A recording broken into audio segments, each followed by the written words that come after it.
আজকে আমি বানাবো ঝিঙে, গাজর এবং বেগুনের একটা নিরামিষ তরকারি। তার জন্য আমি কড়াইয়ে সর্ষের তেল দিয়ে দেব। এখানে আমার কড়াইয়ের তেল গরম হয়ে গেছে। আমি তার উপরে দিয়ে দেবো গোটা জিরে, একটা শুকনো লঙ্কা এবং একটা তেজপাতা। এরপর আমি সবজিগুলো দিয়ে দেবো।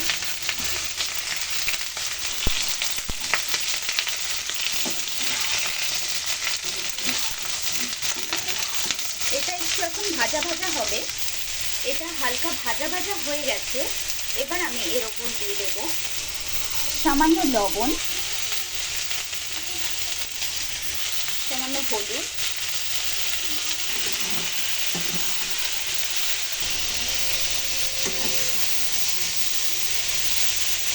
এরপর দিয়ে দেবো 1 চা চামচ আদা রসুনের পেস্ট।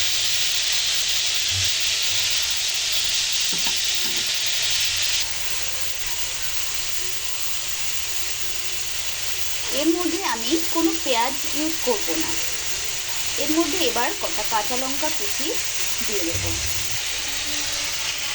এর মধ্যে আমি কাঁচা লঙ্কা কুচি এবং টমেটো কুচি দিয়ে দিয়েছি।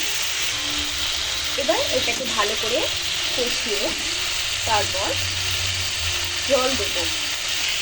জিরের জায়গায় যদি আপনারা পাঁচফোড়ন দিতেন তাহলে টেস্টটা আরও ভালো আসবে, কিন্তু আমার বাড়ির লোক জিরে পাঁচফোড়ন পছন্দ করে না, তার জন্য আমি জিরে ইউজ করেছি। আপনারা চাইলে পাঁচফোড়নও ইউজ করতে পারেন। এবার আমি এর মধ্যে একটু জল অ্যাড করে দেবো। সবজিটা ভালো করে কষিয়ে নিয়ে জল ঢেলে দিতে হবে। এবার একটা ঢাকনা দিয়ে আস্তে করে ঢেকে 5 মিনিট ফোটাতে হবে।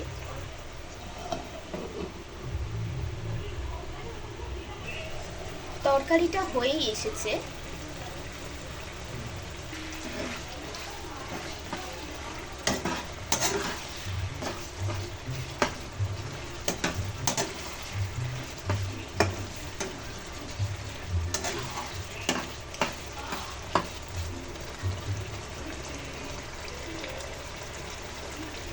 তরকারিটা আমার হয়েই এসেছে।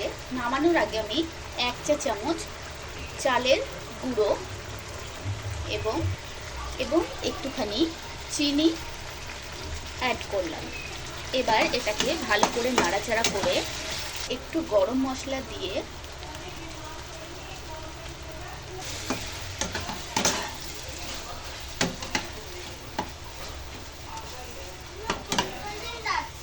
তৈরি হয়ে গেছে আমার সবজির তরকারি।